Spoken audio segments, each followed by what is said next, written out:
ញាតនេះចង់បានរូបស្រីនៅក្បែរ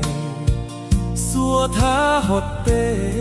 ស្និទ្ធស្នាលប្រឡំប្រឡែងដកអៅជួតញើស្មិនឲ្យទៅចិត្តចម្រាញ់ថាពាល់ហើយប្រឡែងងមឲ្យទុនទិញលងលកកាយផ្លូវនឿយកាយនឿយចិត្តឥតគិតបិទខ្លួនជាប្រតែមិនពួសោជីវិតខ្ញុំគ្មានលំនឹងចង់ស្ដាប់ពាក្យផ្អែមញញឹមស្អំទ្រូងឲ្យដើរថ្ងៃយប់មានអូននិតនៅដួងចិត្តបានស្បាយទុកខាខំដេកចាំសំឡឹងមើលតែតាមបងអួច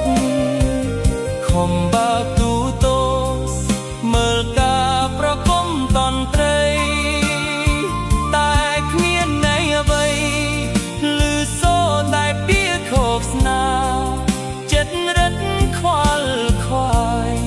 គ្មានអ្វីជួយស្រាយបញ្ហាពេលនេះដឹងខ្លួនឯងថាខ្ញុំខ្វះដៃគូជីវិតមកទាំងញាតនេះដួងចិត្តស្ថិតជាស្រមោលអណ្ដែតតែលតោរសាត់កាត់ពពងឹតតើមានន័យអ្វីបើខ្ញុំគ្មានគូស្នេហ៍ស្និទ្ធមានរូបតែគ្មានជីវិតមេត្តាយល់ចិត្តខ្ញុំផង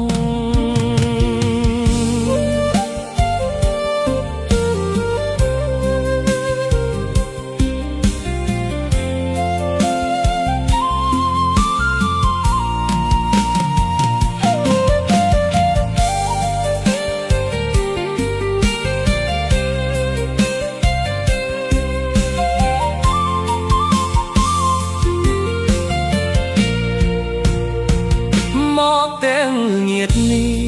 ដួងចិត្តស្ថិតជាស្រមោលអណ្ដែតតែលតោរសាត់កាត់ភពងឹតតើមានន័យអ្វីបើខ្ញុំគ្មានគូស្នេហ៍ស្និទ្ធមានរូបតែគ្មានជីវិត